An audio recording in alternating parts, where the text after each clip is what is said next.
arahato arahato sama sambuddhassa. Namo tassa bhagavato arahato sama sambuddhassa.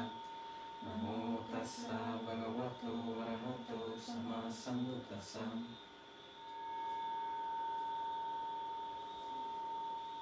Today is a good day. A good day to explore the nature of reality.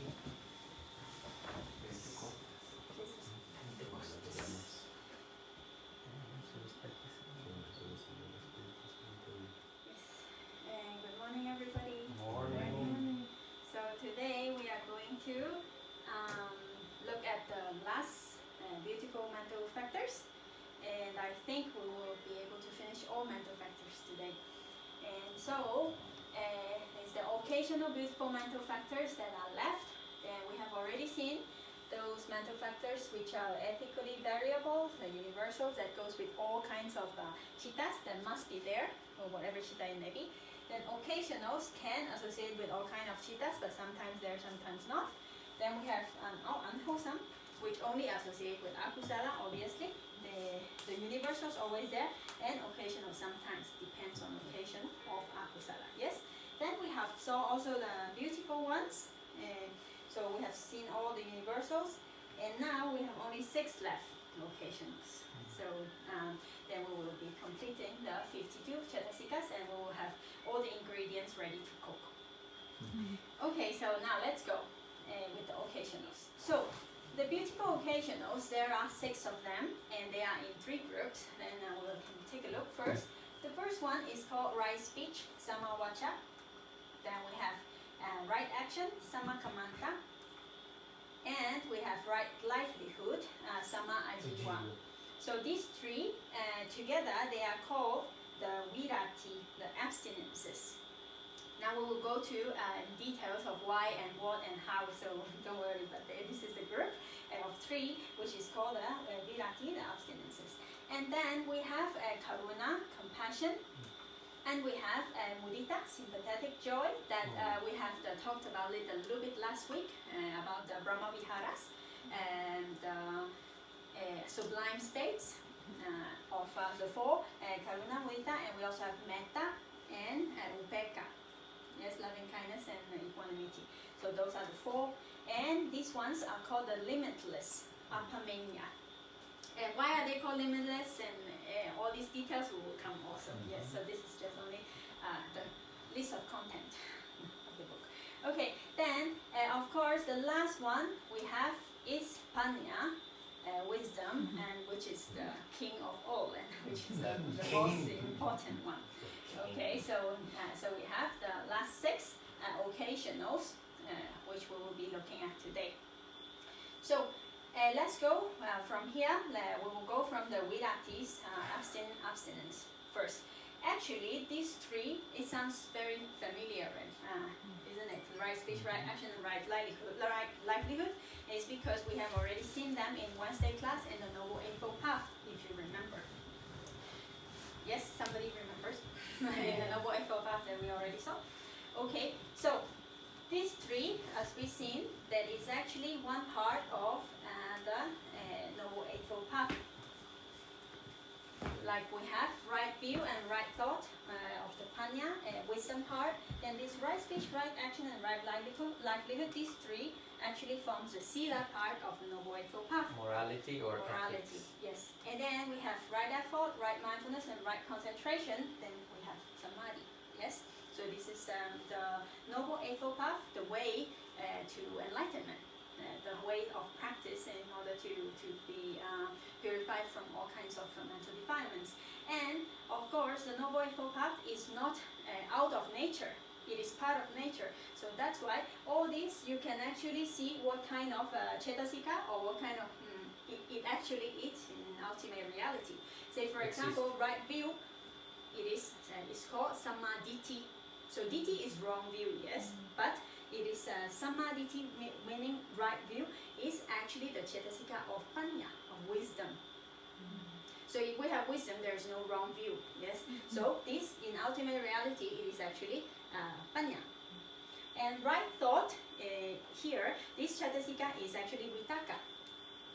Like you remember, Vitaka is the one that goes and take the object. So Vitaka are sometimes also called thoughts.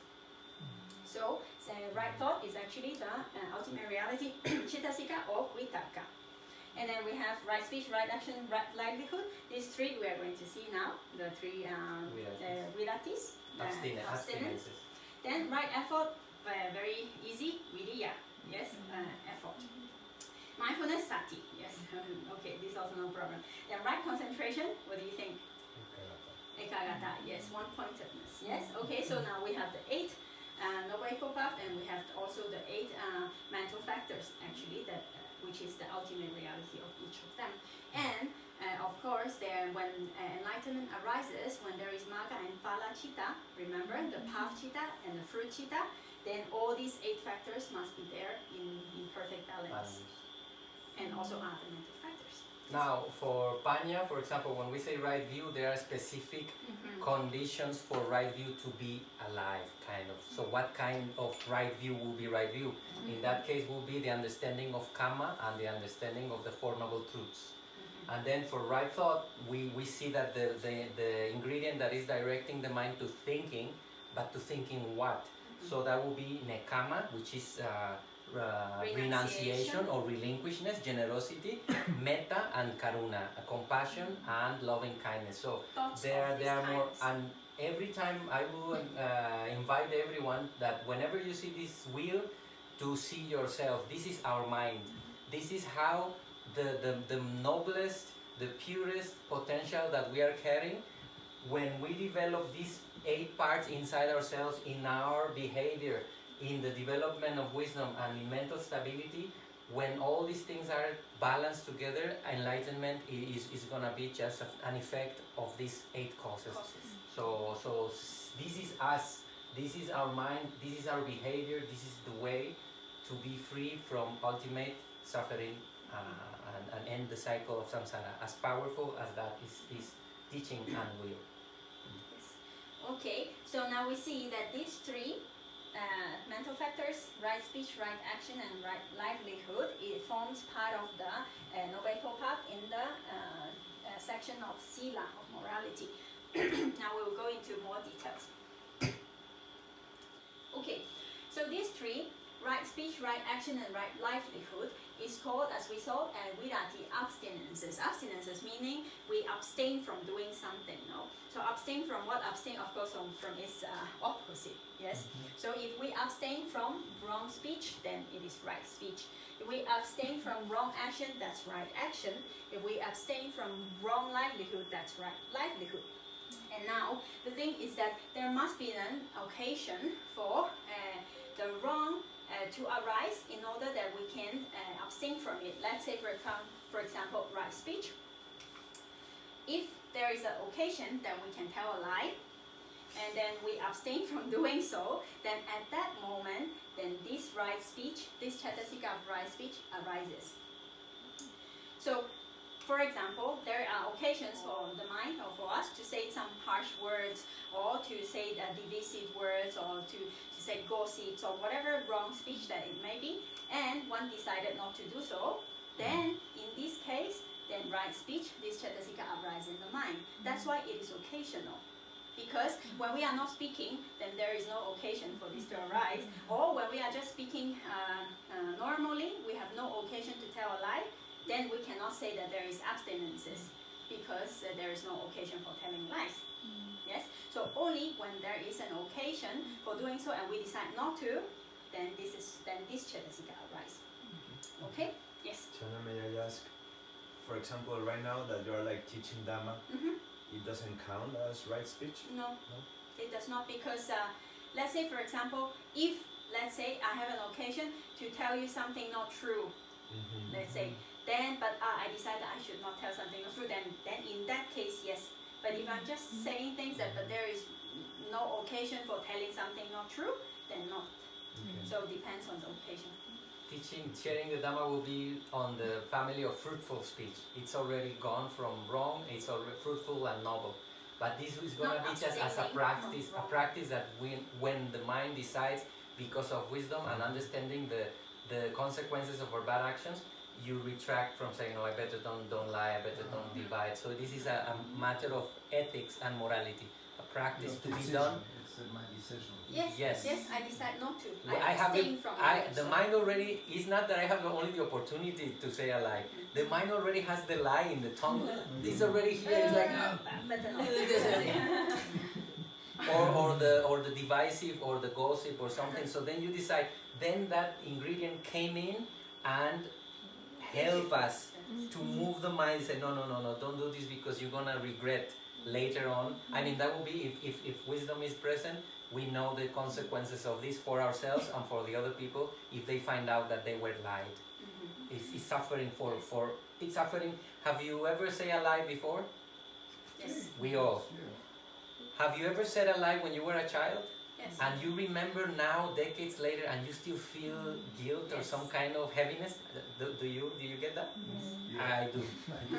So I always remember, imagine how harmful, how many times we have remembered it, and these bad seeds stay there because that makes us lose value in ourselves and in the ego. The ego is hurt as well because in the face of others, when we were caught, I mean, if we said the lie and nobody catch, there is no problem, but generally it has something to do when people, it was evident that we were lying. So it is really painful, and sometimes I'm really surprised how expensive it is. So it is right now the same, so it is something very easy to break, very expensive to pay.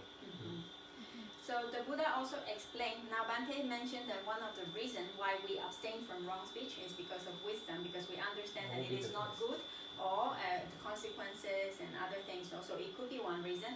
The Buddha explained also about more other reasons. Say, for example, a person who does not know about karma, who does not know about the Dhamma, or does not have this kind of wisdom that we are talking about, then sometimes he might also refrain from doing this wrong, and so it might be because of different reasons, because he might think that, I'm an educated person, I should not say bad words, say for example, or also I'm from this kind of family, and this is not suitable for me to do these kind of things. Also, so it is also possible from different reasons. So in this case, whatever it may be, if a person have the opportunity to do so and he decide not to, then this beautiful cetasika arise in that mind. Together in that chitta. Yeah, when I say that contemplating karma, that will be the top, because wisdom is helping us to do don't do wrong. But the pain we can experience from lying, and socially we know it. I mean, it's not seen well by society. Every religion talks about it, so it is common sense as well. It is painful. Can be all kinds of reasons. Okay, so this is about right speech. So let's go ahead and see the other one, right action. So say for example, in the same way, if there is an occasion for us to, let's say, take something that does not belong to us and we refrain to do so, then in that case, then right action arise. Yes, so for example, I'm not doing nothing, I'm not stealing, or I don't even have an opportunity, or I'm not killing or doing nothing, then this cetasika, although it is right action, I'm not doing nothing wrong, but does not arise. In this case, it needs an opportunity, and I decide not to do so, then this cetasika arises. Okay, in the same way, for right livelihood, say for example, this lady, she make a living by killing and selling fishes. So, if she decide one day that she decide today I will not kill. So in this case, this is right livelihood for her. Yes, because that day she decide not to do so. Now there is a difference between just normal a person that kills but she does not kill to make a living. Say for example, this lady, she kills because she's selling, and she make a living from it. So that's why it is livelihood, yes. But say for example, this girl, she went to have fun, and she went, let's say, fishing, and she decided that she does not want to kill this fish, and she release it, let's say. So at that moment she had the opportunity to kill the fish, but she didn't. But because she does not kill fish for her livelihood, so in this case we cannot say that it is right livelihood, but instead it is right action. Yes, because it is not her livelihood. Only if we make a living by doing this wrong action, then, and we refrain from it, is called right livelihood. Yes, otherwise it is right action. Say for example, if a person is his profession is by calling like a salesman, he called to the people, oh, you know, our microwave is the best microwave, or it will never explode, or whatever he may say.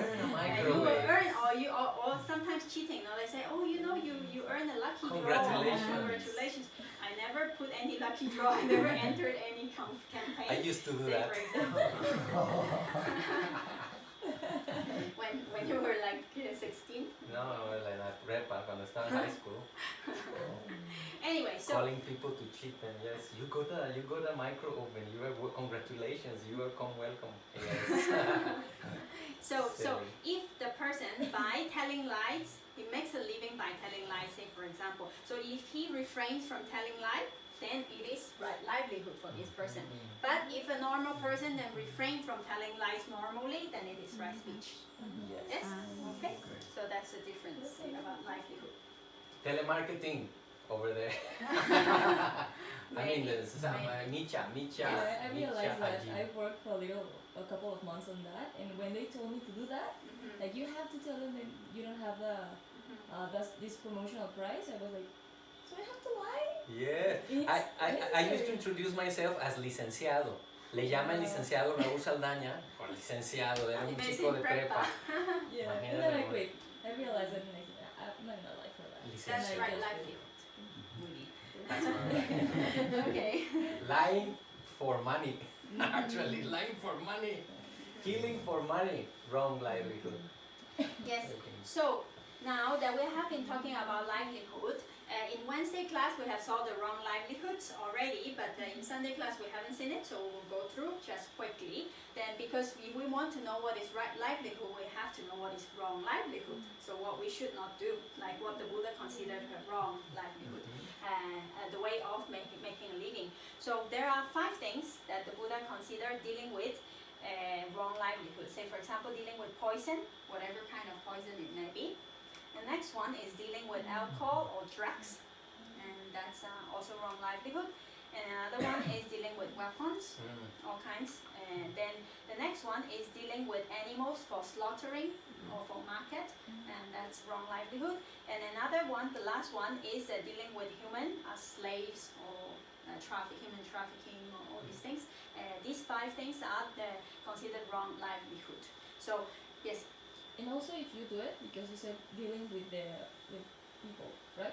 Like for example, if you do it, it's also, I guess it's also wrong. Right? That will be another subsection of it will be, for example, you refer to a prostitute. For example, the man or the female decides to become a prostitute, then they are having wrong livelihood because they are provoking and inspiring desire in others. So desire decreases the quality of mind. So as long as we work, even in there is very controversial, but even artists, with all due respect to the artists, even artists are, if by the craft of the artist, for example, a model or a dancer, she's not prostituting herself or something, but she is inspiring desire. Even the person who gets the cream and doing like this, that actually she or he is using that her appearance or his appearance to instill desire onto others. It is considered a subsection. It's not as heavy as dealing with people. Say for example, or selling. The person who sells the girl, let's say for example. So it is considered, as long as our livelihood inspire either anger, ignorance, or desire, loba dosa moha. If by our work we are promoting and inspiring these 3 negative ingredients of the mind that brings the mind down and makes the people in the long term live longer in samsara, we're actually indirectly having wrong akusala, doing akusala, wrong livelihood. And often, for example, dancers, you will say, what's wrong about a dancer? It depends what kind of dance, because with dance you can spread a lot of messages through your body. So if it is desire, it's going down ultimately.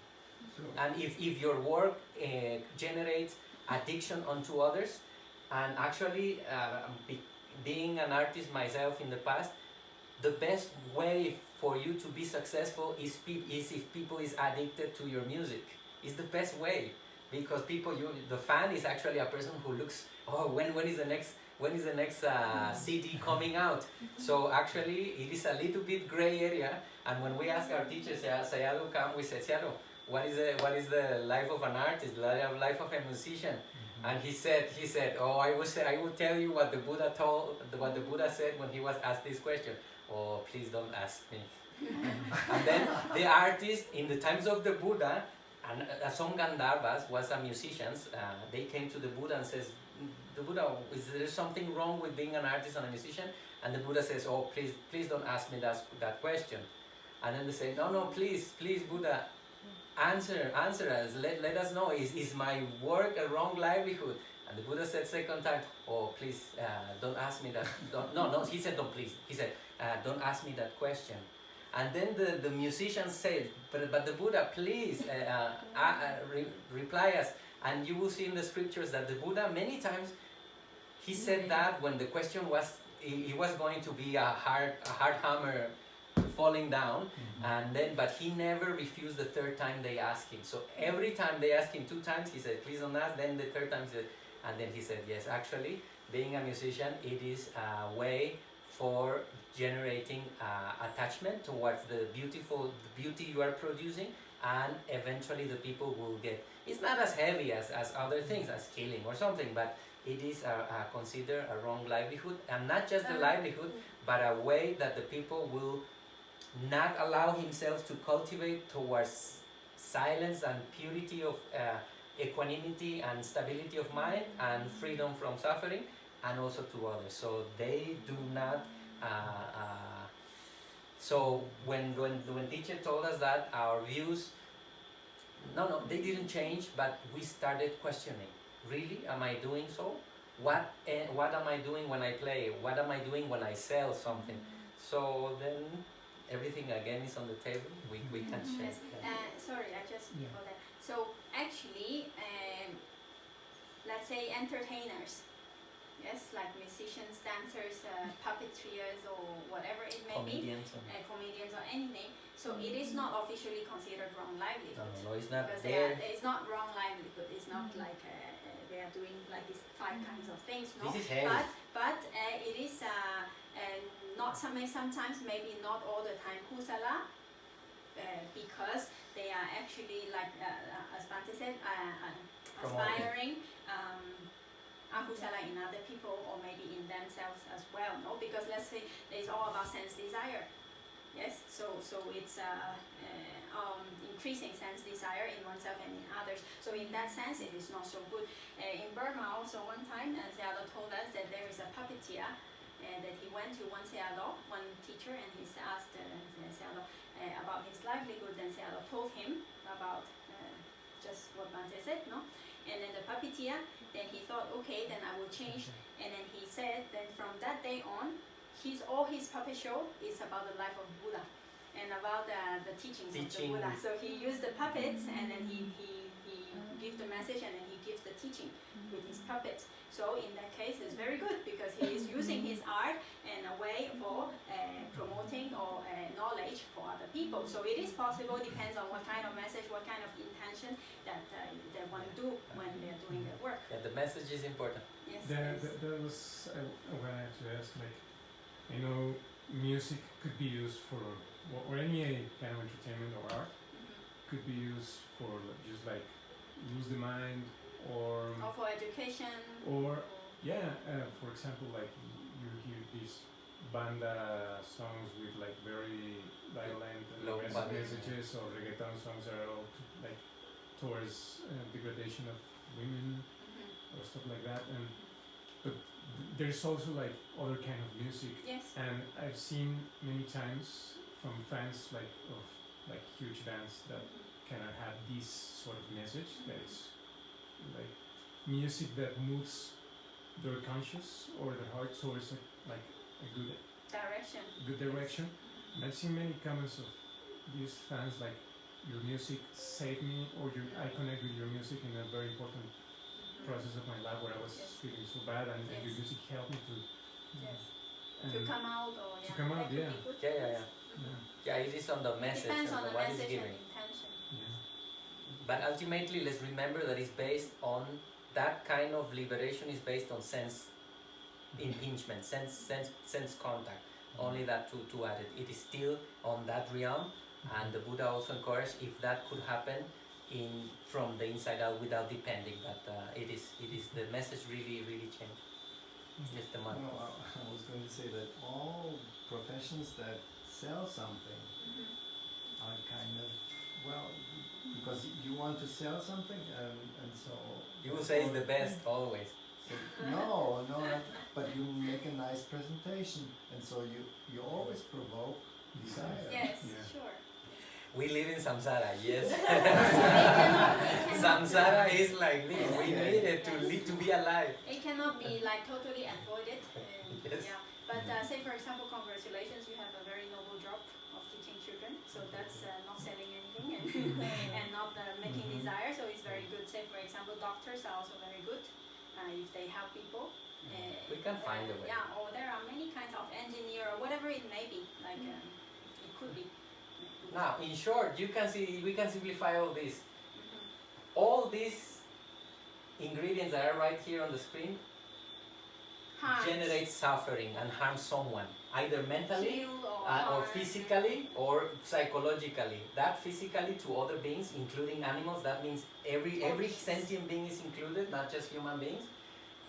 So any kind of dealing with any kind of being human or animal, is considered wrong livelihood because it will generate suffering, and it will generate suffering to the person who did it eventually through the law of karma. So we can simplify that as long as our way of living is not inflicting suffering onto others, it will be a right livelihood. And if our livelihood is promoting well-being physically or mentally or spiritually to other beings, that would be the top kind of job that we may have. Well, yes, let's say for example, like if we sell something, although you said, but you sell a product that is a good product that helps the health, promote health or whatever it may be, then it's better than other things. So it could be good also for people. It's not necessarily that makes desire, for example, no? There's a medicine or whatever it may be. Yes, okay. So that's about wrong livelihood. And say for example, if this person, his livelihood is killing other beings for his livelihood, so in this case is if he decide not to do so, then this sama ajiva, right livelihood, cetasika, arise in his mind. There was in Wednesday we recently spoke about this, and if we consume meat, we are kind of indirectly making someone else have wrong livelihood. So we can see our implications on the chain. We cannot just foresee, like, I know I just buy the thing on the, I don't know. And that's why all the los rastros, how you say, the slaughterhouses are always closed. It is nobody can enter, it has no windows and all this thing. And as a few artists have said so, if the slaughterhouses were with glass walls, everybody will be vegetarian. So we are promoting indirectly that someone else kills for a living. So if we consume, we are responsible in the proportion. Nature never puts more or less. So, ¿cómo se ve echada la cara? ¿Bien? Sí, a little bit of digo. It's not Kind of polluted too much, no? It's okay, no? Con la luz, ya pusimos la luz. Not so. You want me to get It's not very bright. It's okay. Thank you. But it's okay, the face is Yeah. Okay, so until here, everything fine? Shall we continue? fine. Everything's fine except my job.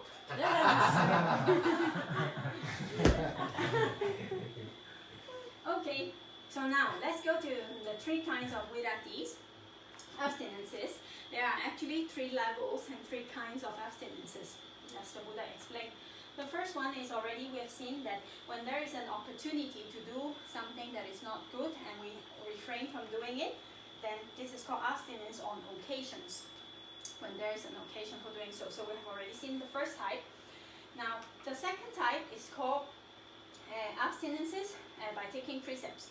So as you see that sometimes we have already mentioned when we were talking about what was it?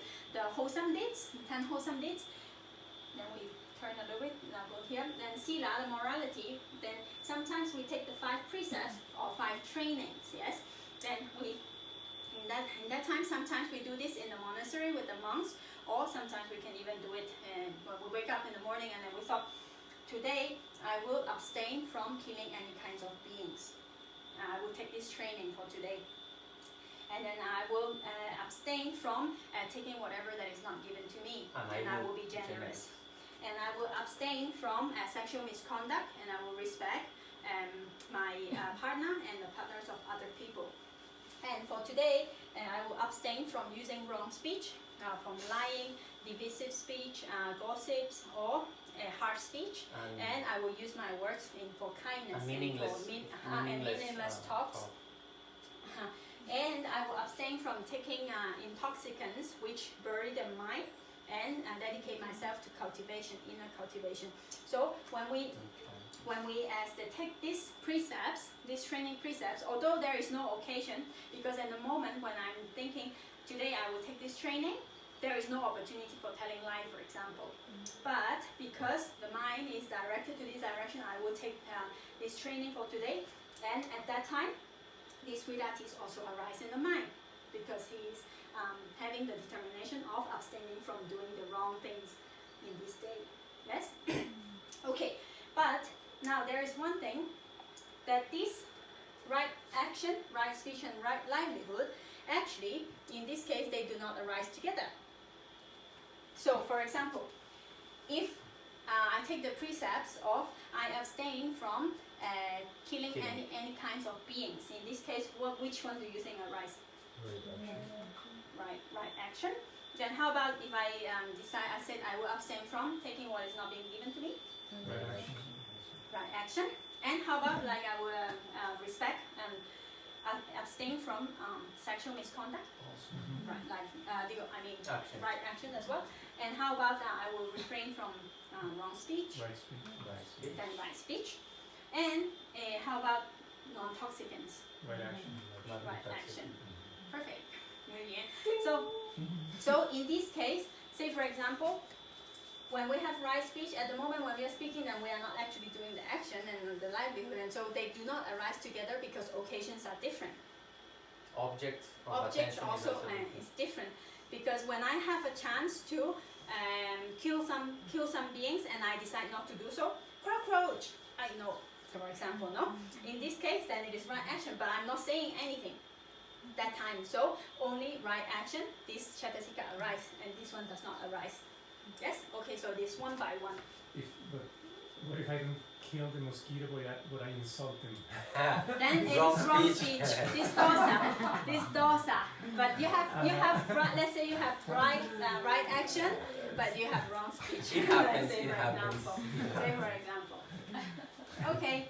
So if any of this is a livelihood of the person, as we already said, like if killing is a livelihood, Robin Hood or whatever. Don't say Robin Hood, we will get into trouble. Or telling lies or whatever it may be. If it is a livelihood, then it becomes right livelihood, no? As we already said.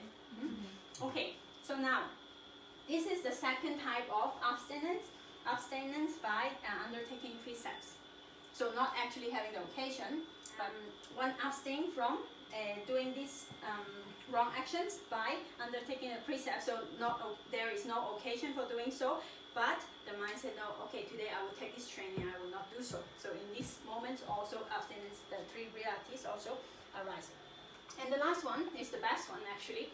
And this is actually the abstinence by total eradication of all kinds of mental defilements, which is actually enlightenment. And so this is the third kind of abstinence. Wow. And why is that? Because enlightened person, as we saw before, he actually does, or he already uprooted the tendency or potential, the latent tendency or potential of doing all these kinds of wrongdoing. So he cannot do it. So naturally, he already abstained from doing so, because he has already eradicated those kind of defilements that generate these kind of wrong actions. Yes. That's why our teacher says that if we can get enlightened, at least the sotapanna, the first stage in this life, that will be like assurance. Because once a person touches nibbana for the first time, when the mind contacts nibbana like an antenna, nibbana is there. So I imagine the antenna suddenly, because the stability, Purity of the mind. mind and stability is so In the beautiful, same level. in the same level that Nibbana, that it touches it even for the first time with Sotapanna. A person that is Sotapanna cannot kill anymore, impossible. That person already, He cannot break he the cannot five break the precepts. five precepts, at Not least the possible. 5 precepts. So if a person doesn't break the 5 precepts, he cannot go ever down anymore. The least he will continue living 7 more lives maximum as a human being, minimum. He will not go to the Nireya or the lower realms. So that's why our teacher says, if you can, and that's an open invitation, I'm just extending it from them. If we can, let's try to get enlightened, not fully yet, but at least on the first stage, so we close the door to the lower realms, and we won't be able to do any harm to anyone anymore. So then the mind cannot anymore. He has no wish to do this, It's not to possible. break. It's You not cannot possible. do that anymore. Yes. Okay, so that forms and that's why also because of enlightenment we need this 8, we need the Noble Eightfold Path in order to get enlightened. So that's why these 3 also is part of the Noble Eightfold Path, the Sila part of it. So when Maga and Phala Chitta arise in the mind of the person, the enlightenment chittas, remember the supermundane chittas, Maga and Phala, whenever these 2 chitta arises, it always accompanied now together, 3 of them. That's the only time that the 3 of them arise together. Because this person cannot do that anymore, so naturally it will always be there. The 3 right speech, right action, and right livelihood, 3 cetasika will be at the same time. The person will live with these 3 ingredients in his or her mind constantly. As part of the Noble Eightfold Path. I still don't quite get why there's separation between right action and right livelihood, besides the fact that one's kind of on a daily basis, Earn a living. and the other one is like kind of more occasionally random. They are related. They are obviously to have right livelihood, you are doing right action. Yeah. But the Buddha, I think, in his explanation and giving the importance to it, because he was teaching mostly to lay people, monks and lay people. Also for monks there is a right livelihood. If a monk charges or gives reads the palm or tell the fortune to people, that is wrong livelihood for a monk. Especially if the monk charges. If you see a monk asking for money directly, oh man, he's breaking he's having a wrong livelihood. And I see your faces. Have you seen monks doing so? Yes. Yeah, we have seen a lot. So actually you can tell directly to the monk. One time we were lay people. It depends on tradition also. Depends on the tradition. All kinds of monks. Say for example, this is the original teachings of the Buddha. So in But Theravada, all monks who are you must- thinking? Kadampa.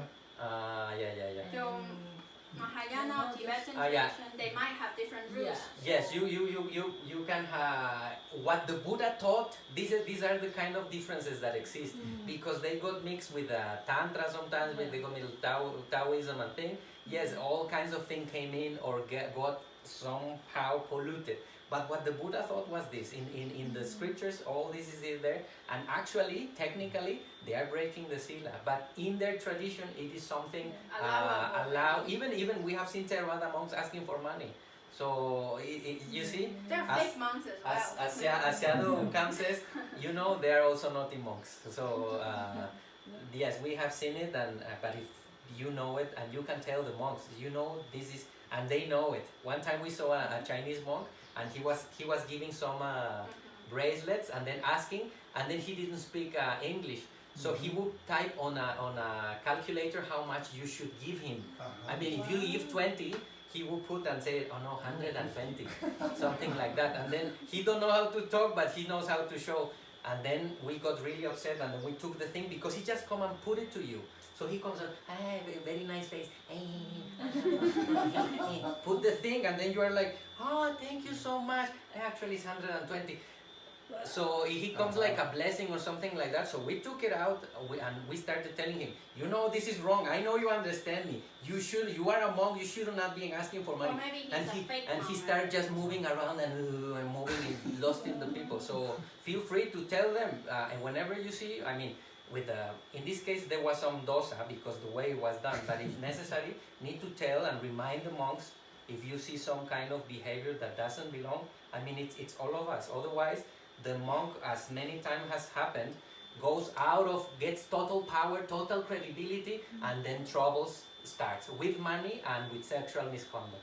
And we have seen in all traditions in the world have misused the power and the trust and faith that people put onto the monks, teachers, or whatever it is. So it is accountable. We are human beings, and it needs to be checked. How? Knowing what is right, what is wrong for a layperson is not the same. The rules are different for a layperson or for monastic. So I think we have the responsibility to know both rules and gently remind ourselves first, and if necessary, if among something, at least for them to know that we know. And it's tough. That the world is tough. Yes, this has nothing to do with the Dhamma, like the selling things or whatever it may be, but it is because of the akusala cetasikas, or as we have seen, because of defilements. Then people might do all kinds of things that might be real monk, might be fake monk, might be whatever it may be. And also, of course, it is important that we remind them, but without anger. Otherwise, we're also generating akusala in ourselves. So I have seen one video in YouTube that a lady, I think it was in London or in England, where don't remember exactly. But then she saw this one fake Chinese monk, like same thing, no, give you a bracelet or ask for money and this thing. So this lady, she was really angry, and then she told this monk, she said, "I'm the protector of the Dhamma, and I won't let you do this." And then like, he said that you take this monk rope out right now. You are not a real monk. He said, "Where are you from?" And all this, like, you follow him all the street. But it is good, because then otherwise people might cheat people and do this kind of thing. Just to wrap this thing, because I think it's important. The Dalai Lama, you know about recently one Tibetan master, the one who wrote the Tibetan book of the dead. How is his name? Sogyal Rinpoche. He was found out that he was abusing women, and he was, imagine how painful it is, what scar he can do, because he was telling, I will give you special initiation, but you can tell no one, it's only for you because you're very special. And then he used to abuse systematically, sexually, from the girls for a long time. Then it was seen in Tibetan tradition, and then they came to the Dalai Lama saying, one of your friends, because he's actually not of. And then the Dalai Lama, I encourage you to see one video, he speaks very strongly, and he said, it is responsibility of the people to check the behavior of their teachers, to choose well and continue checking. It is not proper to only give faith, yes, everything you said, I trust, and you can do anything. So, and I'm saying it because it's the same for any of our teachers in our case as well.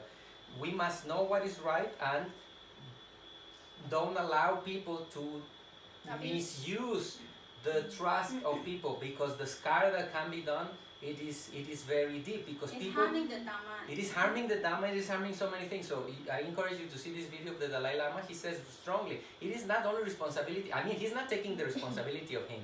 That's his responsibility, and he stepped down already, he's not head, and also his associations is crumbling.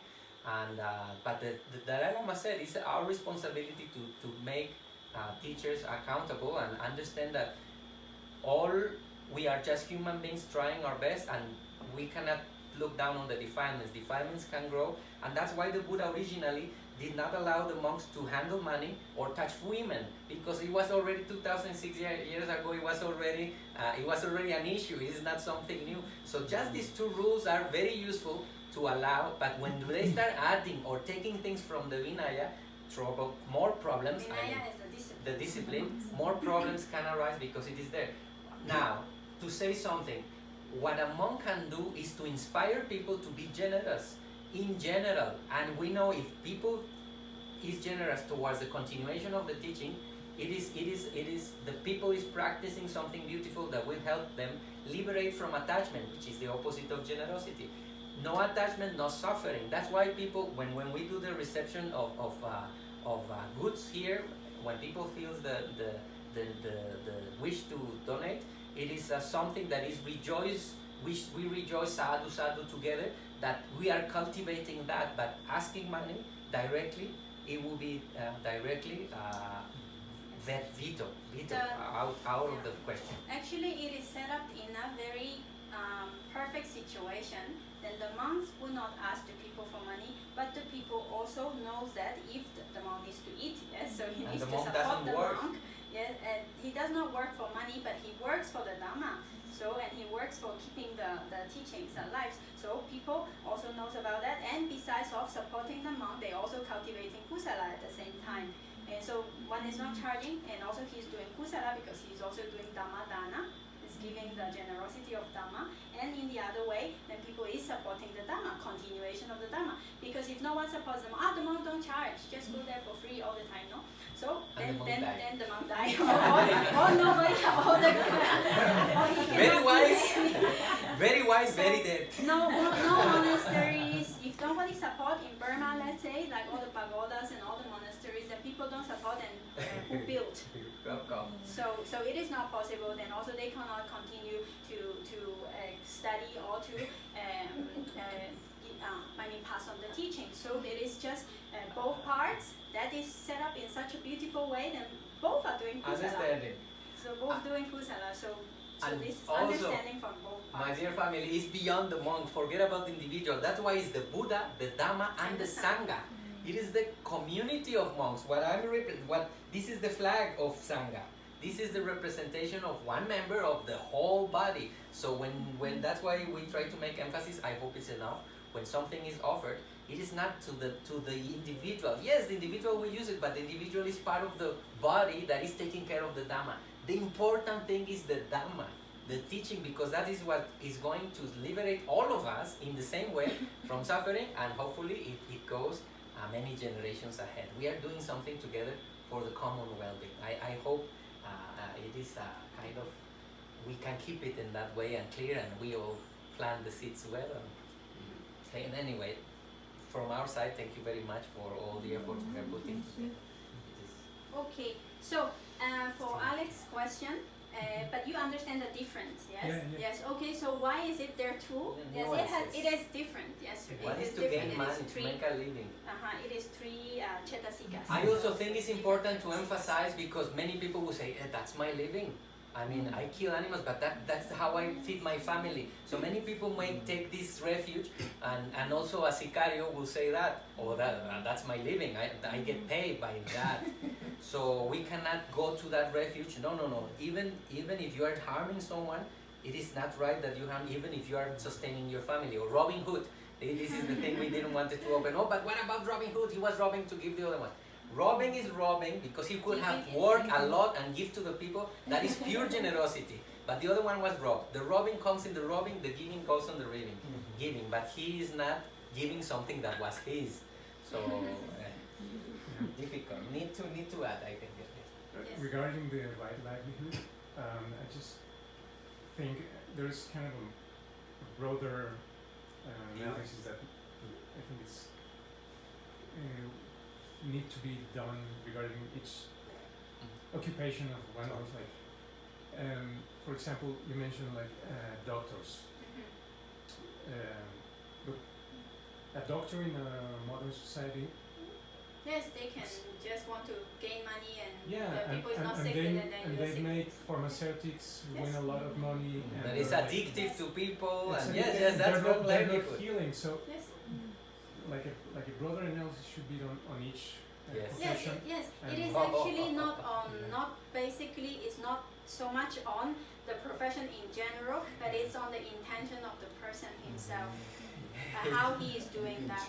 It's ethics, it's ethical behavior. Yeah. You do the thing really to help others and try to avoid harming, addicting people, or decreasing their mental quality. That's it. Yes. But even in like very sort of wholesome occupations, you can do a lot of that.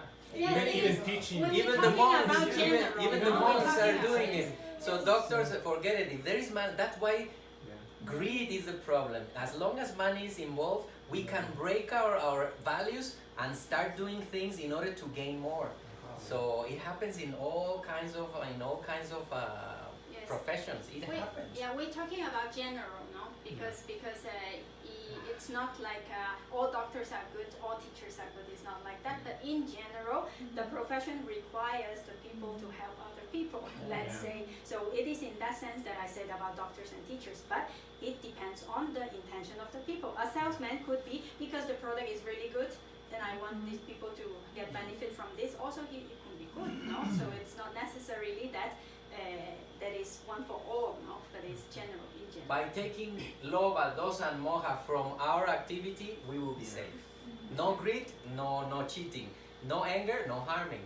So lova, dosa, moha is the three negative roots. Okay, shall we Okay, run? let's move. We have to run now because we're spending a lot of time and we're not finishing.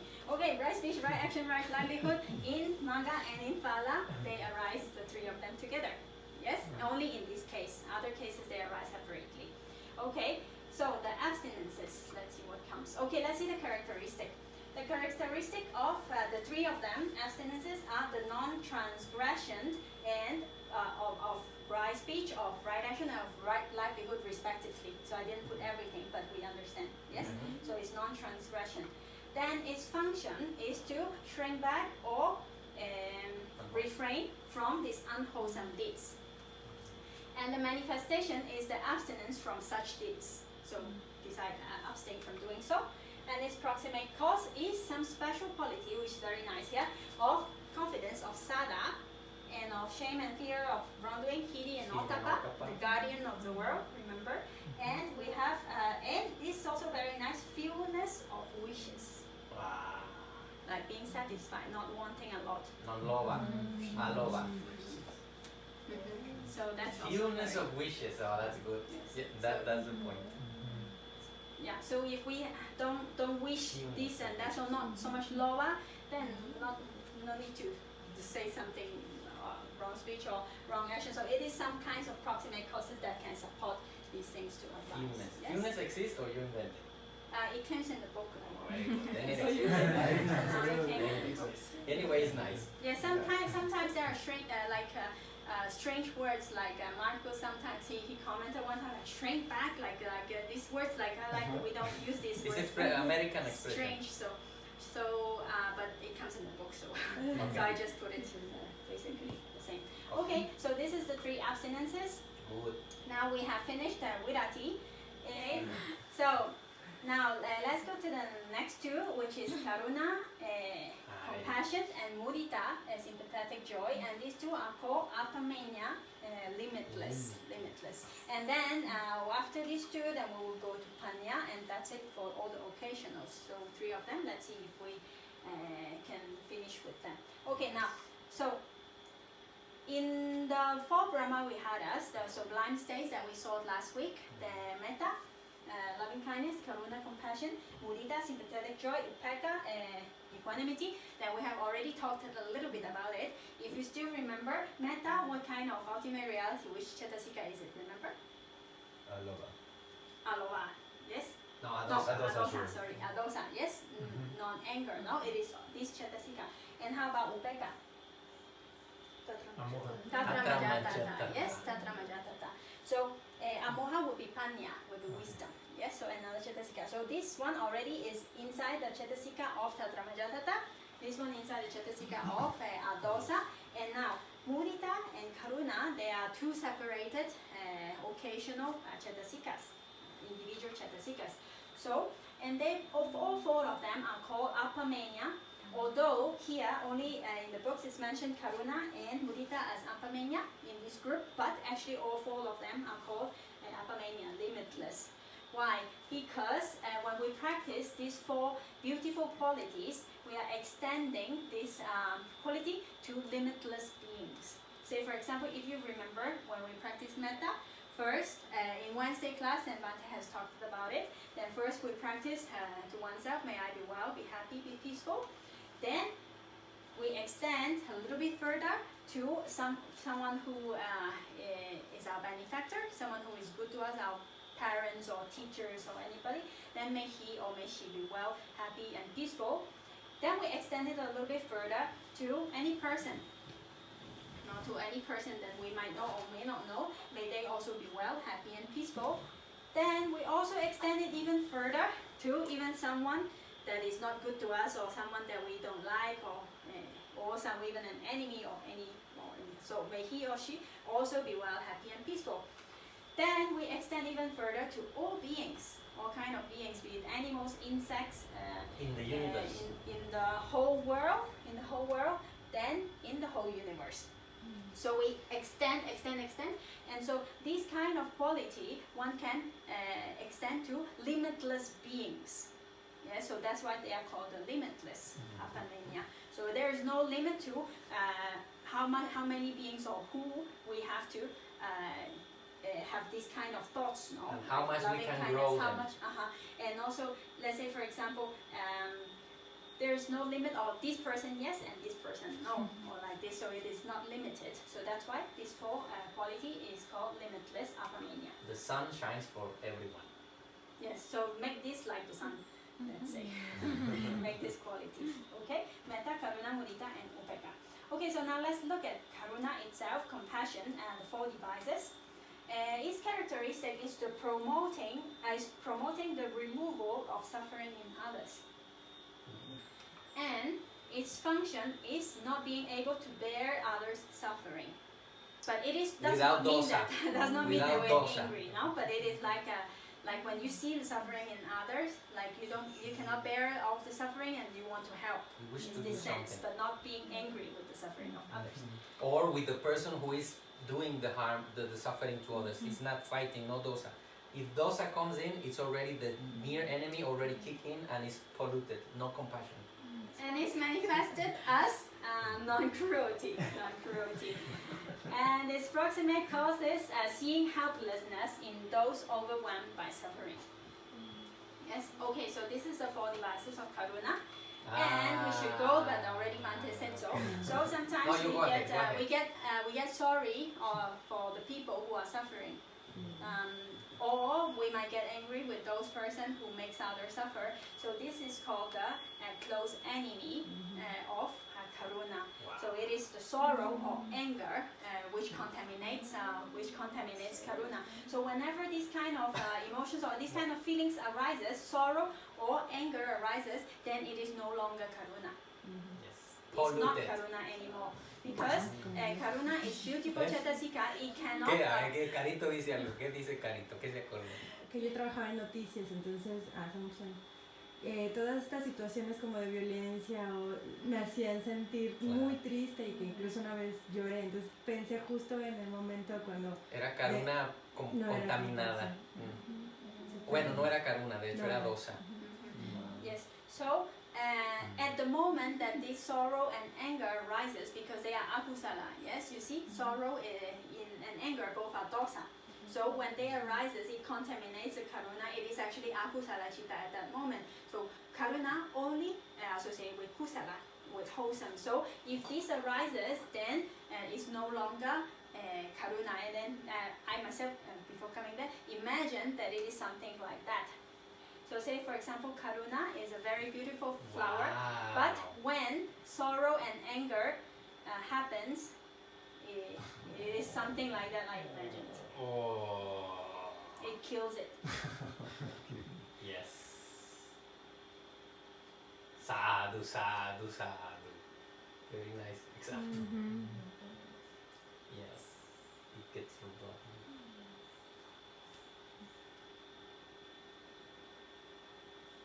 Wow. Very nice. Sorry, Bante, so you were saying something. Forgot. Very nice. See? Yeah. Yeah. Okay, so don't let sorrow or anger arise, especially when we see somebody suffering or somebody needing help, because that is no longer karuna and it becomes dosa, and it is contaminated, become akusala.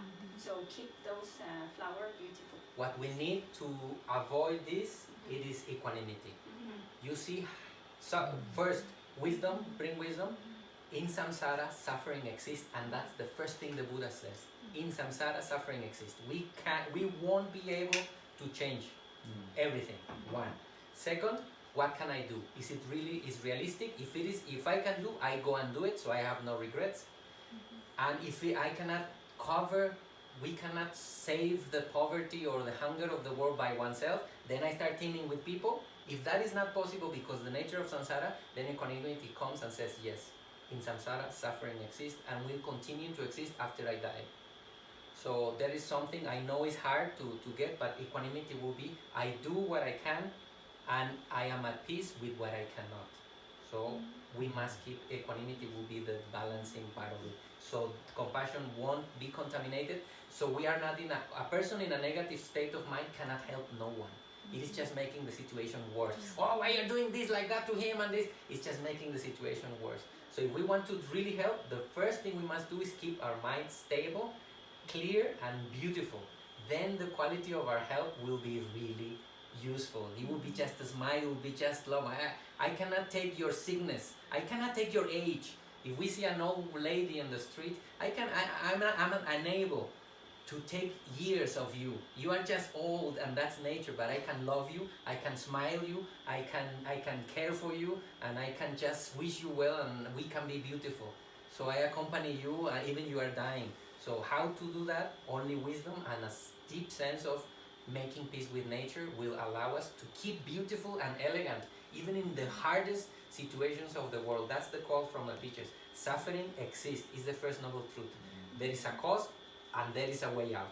This is what we, and the Noble Eightfold Path, that's it. So this is our duty. If we want to help someone, beyond giving them food, beyond giving them shelter or clothes, it is inspiring them to cultivate wisdom.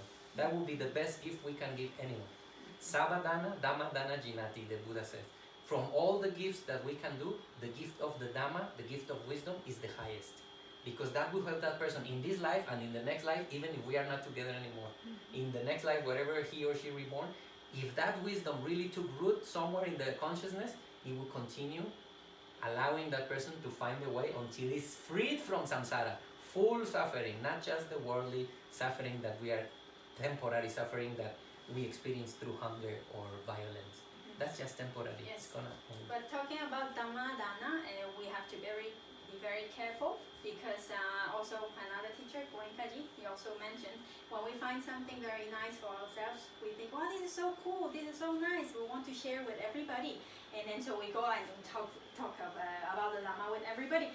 But the Dhamma is something very special, because if the person is not ready to receive it, then it might have an opposite effect. Like say for example, it actually happened to us when we first started meditation. Oh, this is so good, you should go to a retreat like this. Yes, it's so good, this is like that. And then okay, so the people must want it. The people must ask or come. In this case, everybody came. So people ask, you open. That's the safest. Zelta Genia tell us, you want to be safe? If nobody asks you, don't say. So someone asks you, what, I see something? Oh yes, it is open. Everything is open here. Look, it's a whole world. So that would be the safest. Yes, because people must be, to appreciate the Dhamma, they must want it. They must be ready to listen to it. Otherwise, it is not possible to knock on the door. Have you listened to the Dhamma? No atalaya Buddhista. Yes. Elegance in the beginning, elegance in the middle, elegance in the end. Elegance all the time, and patience. That's hard. That's hard one. Although it is good, and we know that it is good, we want to share, but the other person must want to receive, not just only you wanting to give them. So and Shadow Kam goes to the extent to say, the Dhamma is not cheap. The Dhamma, actually teachers say so. The Dhamma is not cheap. So only if you are being asked, then you will talk about the Dhamma. Otherwise, ask. Okay. Very nice. So thank you. So let's go to mudita, sympathetic joy, the 4 devices. The characteristic of mudita is the gladness at the success of others.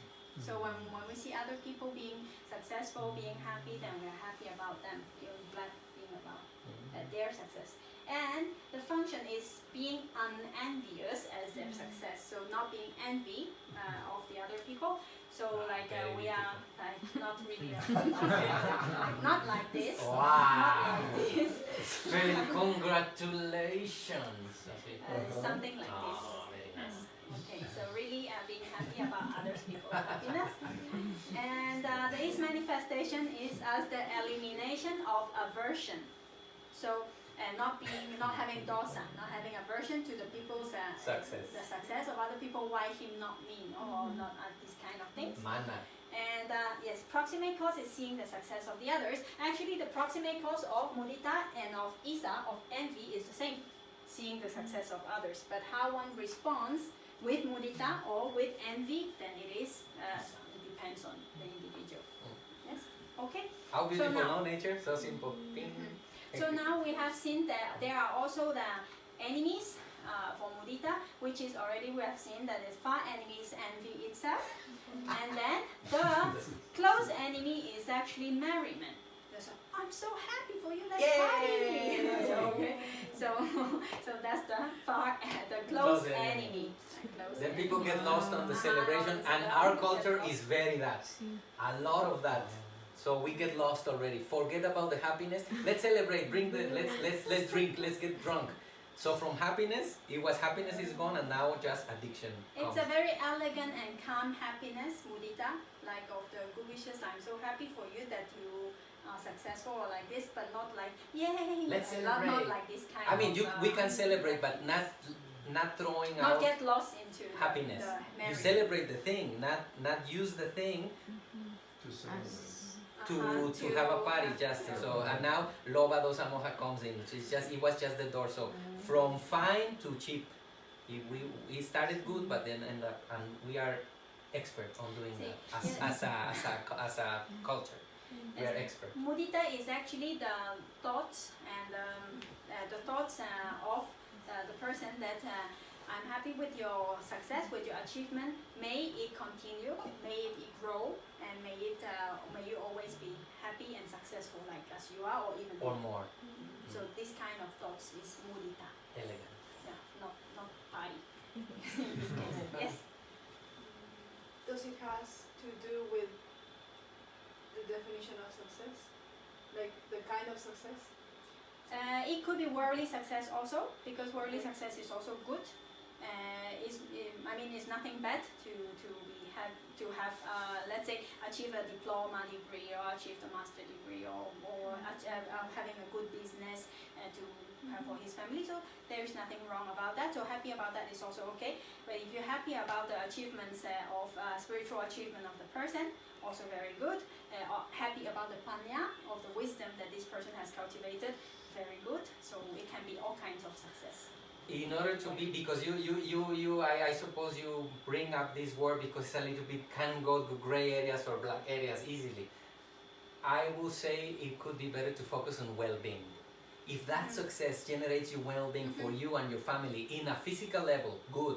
In a mental level, better. In an emotional level, much better. No, not much better, but mental, emotional, and spiritual. Wow, that's the best. So focus on well-being. That success will bring you well-being. Then we are safe on that area, because success, mana loves success. So it is a very dangerous energy to be dealing with, because success can go and mana can take over it, and then problems will arise. So well-being maybe can. Actually, there is something very beautiful also about the understanding of karma. Say for example, we always sometimes think that when a person has a misfortune, then we thought, oh, here is a bad karma previously done, then now bad result is happening to that person. And that is the understanding of karma that prevent us from cruelty, no? It's like with karuna. So karuna can arise because we understand also, and also upeka can understand because it is the karma that is giving results. So also equanimity and compassion can arise in this case. But on the other hand, if a person he is rich, if a person he is famous, if he is powerful or whatever it may be, good thing, it's also because of karma. It's also because he have done good before. That's why this result, even it could be material or it could be whatever it can be, is happening to him. It is also his own good deed. So, and in this case, this understanding of karma prevents us from being envy. Because why is he so lucky, or why like whatever it may be. But if we understand that it is because of his own effort, of his own deed, now or before, that he is enjoying this kind of success. So it's because he done it. No, if I want it, I should do it. It should not be envy with other person.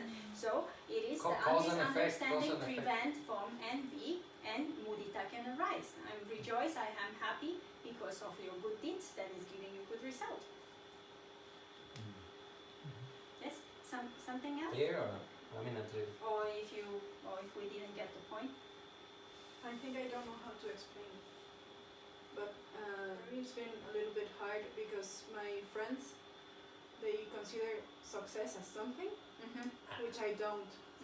So it's very difficult because they come and they tell me some good news or they want to celebrate, but for me, be happy that they are happy. Yes, just they don't have that to they're consider happy. that whatever it makes him happy, it's okay.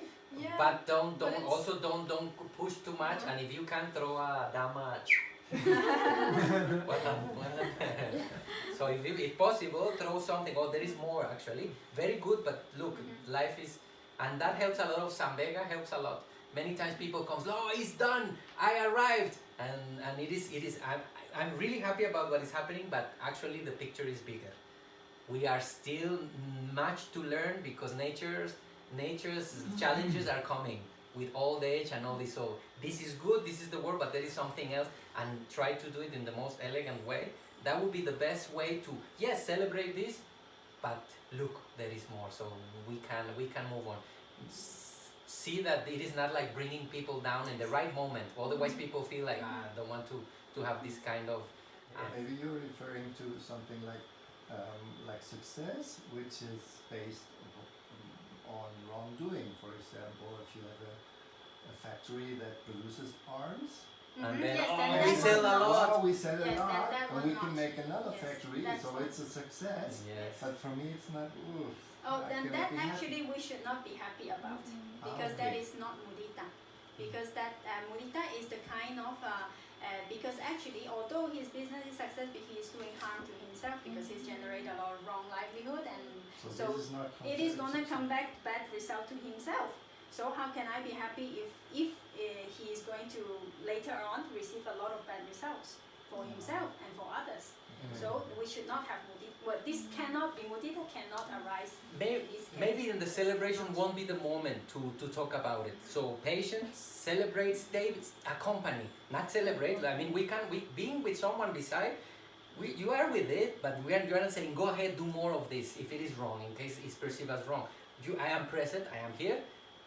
Later, when the woo, anyway, is gonna last forever, they celebrate, whatever, let's have a chat. I would like to explore some other things. Then it's already a moment, everybody's at ease, and the people won't be felt let down or pushed. Then do it in another moment, yes, and open it as add something different. Even it has not something to do together, because people will misunderstand. Oh, it is this because of that. No, okay, we celebrate, fine. Later on, oh look, now that you're on this position with you have more energy. I found previously all these areas that can be focused the energy, and what you gain can be put on something that can give better yield, give better fruits. Then it is open, it's something different, and people, if open, then that's the right moment to start talking about something and move the attention, because I'm sure if people perceive that as success, it's because of the cultural and family condition, and how so to say, ignorance of something else. But we cannot push it on them. That will be rude. That will be rude. We cannot push that. So we can help to open the space if the person wants, because maybe it's happy with it and really thinks that. Then we can arrive to the point that we need to question if that if there is something to share with that relation. I mean, you understand, in the nice way. We can share something at some degree, but if not, well, it's not possible. And then I love you as open as it is. But just check that the elegance, and mainly that the input is not polluted and it is sensed. It is already charged by it. it will never work. If that is it will never work. See, Ocassional, just to quote him again, he says, whenever you want to help someone, be very careful. And you heard it, and we have heard it thousands of times from him. Be very careful when you want to help someone. First, do on ourselves. And he also says, mind your own business. He says this a lot, isn't it? Mind your own business. First, purify yourself. Are you really done? Can you do something? No. Then he really puts things onto perspective. Then we try our best. Yeah, it's more about like I don't feel comfortable like faking an emotion. So that's No need. Yeah, No need. Yeah, but if happiness is not coming, you cannot. and then yeah, I don't know. That's the kind of situations I'm doing. Yes, then in You that can case, loosen up a little bit yes, also. I mean, in Loosen- that loosen case, a little we bit. have to first take care of ourselves, because if their happiness doesn't happen, and if one is equanimous, that's fine, natural. But if one is angry or one is dosa, then we first have to deal with our own Or dosa. judgment is dosa Or already, yeah? judgment also. Judgmental is already, we need to be very careful. Judgment is already, the mind is something, putting a something there. That is the work of dosa. So we need to open and receive. I mean, I will say that the more massage we do to our heart, the more people will fit in any situation. And that's what the teachers are saying. The teachers are not saying only love wise people. The Buddha never said love wise people only or make your friends only. No, he said all beings. How can I handle, if wisdom is really happening, how can wisdom make the inner world so big that everyone fits? Even a child, even an animal, even an insect can fit. So if you ask me personally, I would say there is yoga needed. Inner yoga massage needs to be done. Otherwise, more if it is a person with whom a friend, old friend, or my family member with whom we have shared emotion, if it is not coming in, something is obstructing, because love sees no one. Love, it's beyond, and care or even presence is there. So I would suggest more relaxation. Tightness doesn't allow space. Relax, not looseness, but allow and hug everyone. Like this lady who hugs people. Just hug people. Yes. Come in. Later we speak, but now I hug you. Now I hug you, mama. But honestly, not just Yeah, no need to fake. No need to fake anything. Okay. We'll Okay. continue. Let's continue. Okay, so let's continue a little bit with Panya and Yeah. see how much as far as we can go. Okay, so Panya, finally we come to the last mental ingredient, and it's the king of all, as you can see. Panya, sometimes it is also called jnana, and sometimes it is called moha, non-delusion. Yes, amoha. But it all means Panya. And you will find these words later on in different contexts, so it's good to know that all this is actually wisdom. And here in the cetasika, actually it is called panindriya, which means panya and indriya, wisdom faculty, which is the faculty of wisdom. This cetasika is actually called panindriya because it exercises predominance over the other mental factors in comprehending things and in understanding the real nature of things. So it is more predominant, more than other cetasikas, in the sense of understanding and comprehending the real nature of how things are. So that's why it is called wisdom. It's not just a normal knowing, but it is understanding and comprehending the real nature. So that's why this mental factor is called panindriya, wisdom faculty. Now, panindriya, let's see the 4 devices. Its characteristic is penetrating things according to their intrinsic nature. So it's really knowing the real nature of things. So the example the teachers gives is like the characteristic of Panya is like an expert archer that it always gets the target. So wisdom is like this. When wisdom has the object, it always gets it at the point. To the point. So that's the characteristic of wisdom, and its function is illuminate the objective field like a lamp. So now here, and we will turn a little bit and see something. as we can see, the more light there is, the less darkness there will be. Yes, the more light in the room, that there will be less darkness. As soon as we turn on the light, bright light, then darkness is gone. Yes, so light is like wisdom, and darkness is ignorance. So the more wisdom, the less ignorance. Now there is something interesting that I want to share with you, because sometimes it can happen to us. And there was a yogi that he asked a question to Sayadaw Tejaniya.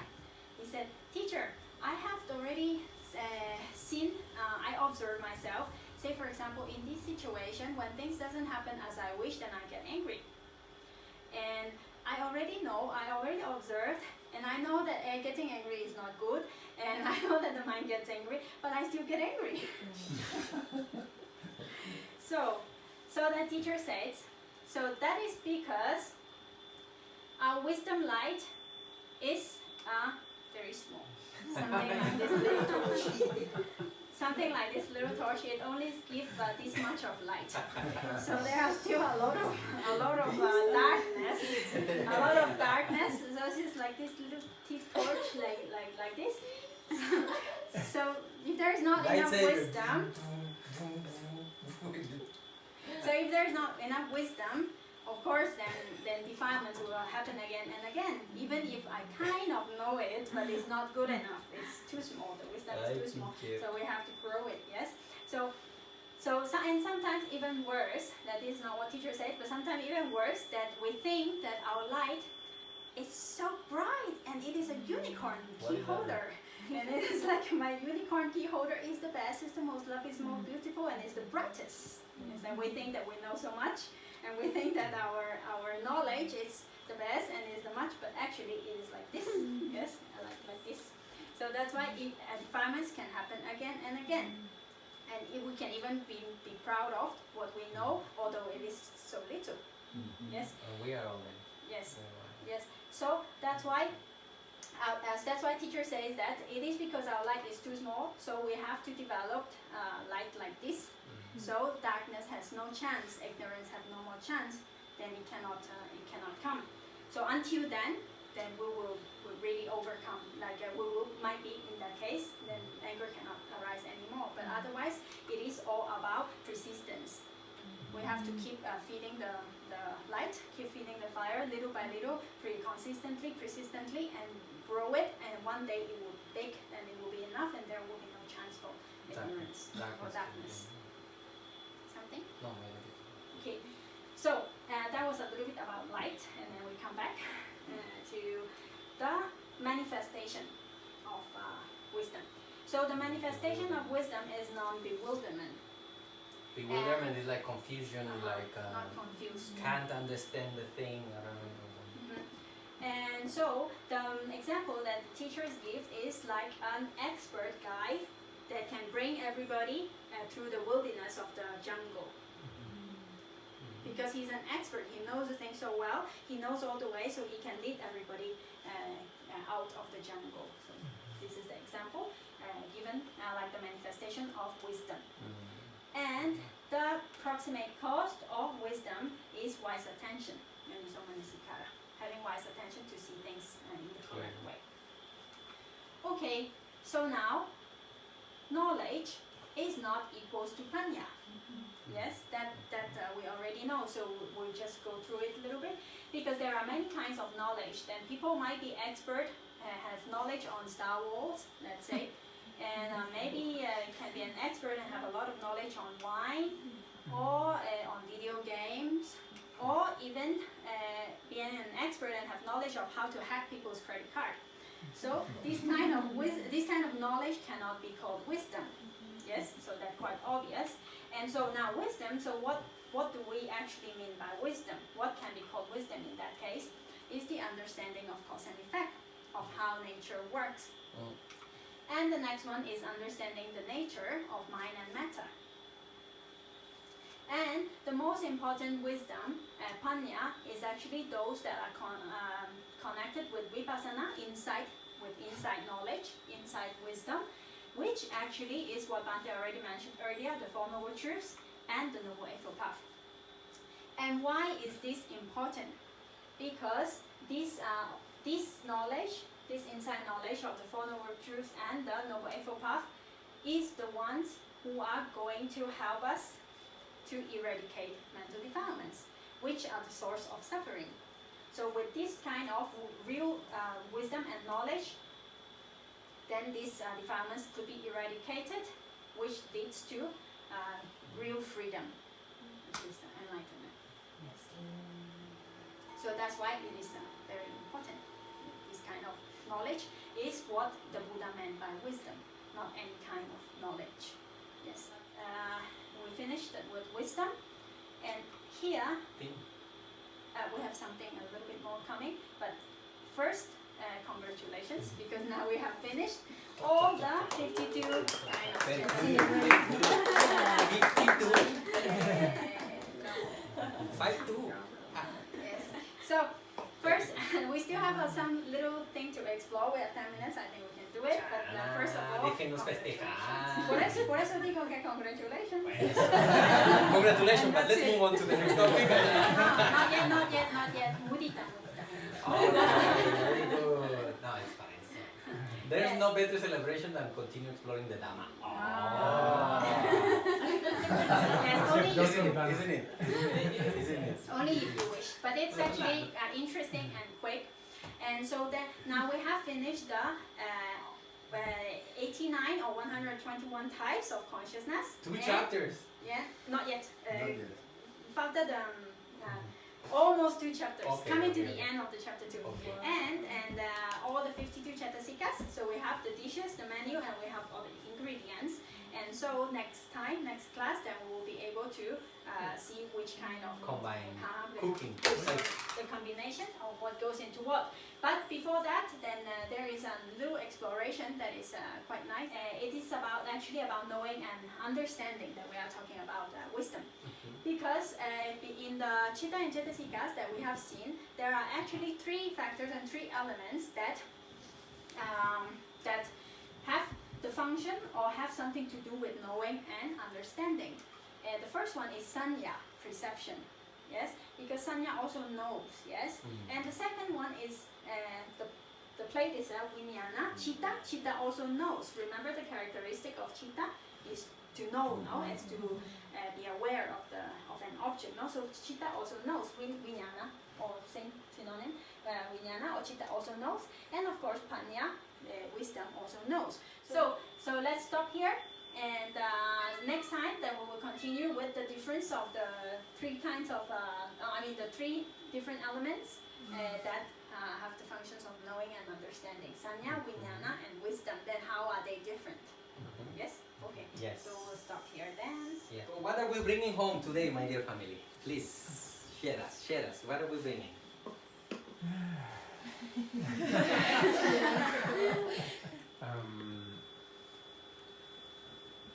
Trying to develop wisdom, because I think it's the key to open all the wholesome deeds and mental factors that could help ourselves and help others. I was remembering this paragraph in Thich Nhat Hanh's book, Camino Viejo, Nueva Blanca, and he was explaining, Buddha was explaining something about compassion, and Thich Nhat Hanh said, like, there is no compassion without comprehension and understanding. So I kind of link this with the fact that if you don't have wisdom, you cannot feel compassion. Not really. Yeah. It will be deeper if wisdom is there, much deeper.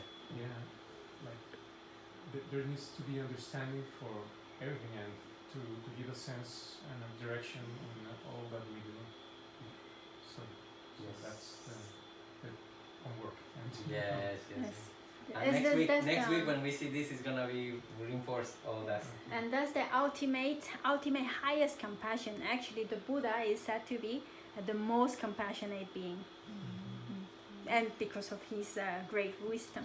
The Buddha was enlightened already.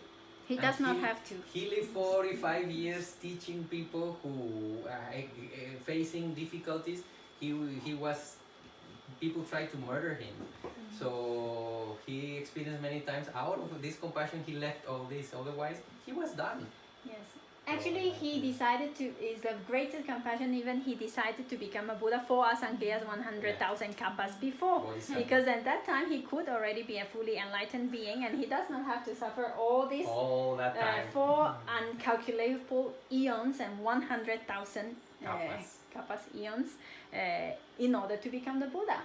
If he wants, he could have been enlightened in that life already, but he continued training and suffer all this time in order to become the Buddha, to share with all But beings. this is very grounded.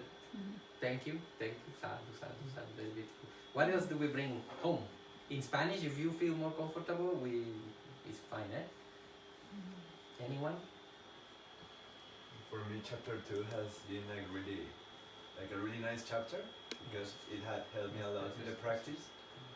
Yeah, because now, you know the characteristics of each of the cetasikas, how do they combine, so when I observe if something is going on in the mind, yes, I also can know that the other cetasikas that are accompanying the mental formation, so has been really nice for the practice. Yeah, we can see ourselves now in chapter 2. It's like, this is us, this is me.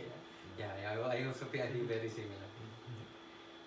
Thank you. Someone else? Pues sí, también lo de estar muy atentos todo el tiempo y desarrollar esta parte de la sabiduría es importante, porque es muy fácil confundir cualquier cosa, creer que es algo y estar equivocados y estar contaminando todo. Entonces todo el tiempo es importante estarle checando.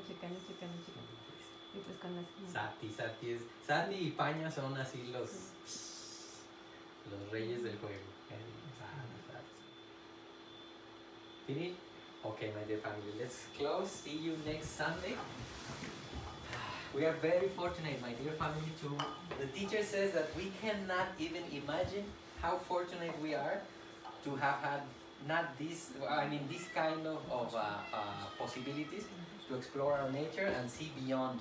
It's like if we are building X-ray vision, so we can see reality beyond, and make an X-ray to suffering, and make an X-ray to happiness, and then like a skilled doctor be able to see where is the problem and fix it. So that is why our teacher says that we cannot really, I think until we get enlightened, we will really understand what are we doing right now. We are actually giving even small steps towards that direction, and the freedom and the happiness that we will experience, they say, has nothing to do with what we know as happiness. So we rejoice on that, and that's why we appreciate our teachers for having shared all this with us, and that we put the intention, all of us together, to be studying here. And we remember the teacher of all of them with all respect, and we put our intention, so these seeds fall in healthy ground, so they can give many fruits for our benefit and many days. With that, we recite Idano Punyam Nibbana Pacheyo Hotu. Idano Punyam Nibbana Pacheyo Hotu. Idano Punyam Nibbana Pacheyo Hotu.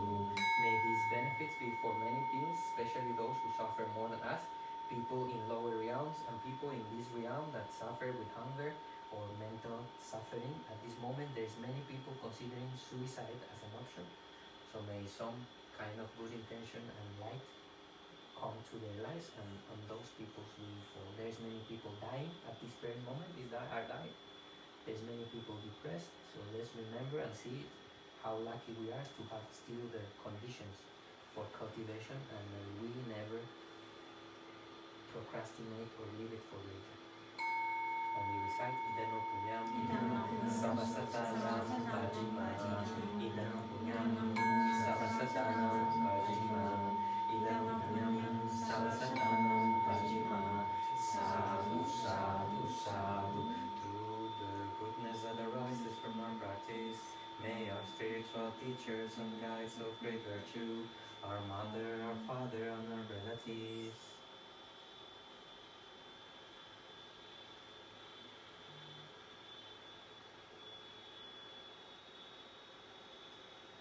the sun and the moon and all virtuous leaders of the world. May those who are friendly, indifferent or hostile, may all beings receive the blessings of our life. May they soon attain the threefold bliss and realize the deathless through the goodness that arises from our practice. And through this act of sharing, may all desires and attachments quickly cease, and all harmful states of mind, until we realize Nibbana in every kind of birth. May we have an upright mind, with mindfulness and wisdom, austerity and vigor. May the forces of delusion not take hold, nor weaken our resolve. The Buddha is my excellent refuge, unsurpassed is the protection of the Dhamma. The solitary Buddha is my noble Lord, the Sangha is my supreme support. Through the supreme power of all these, may darkness and delusion be dispelled. Sadhu, sadhu, sadhu.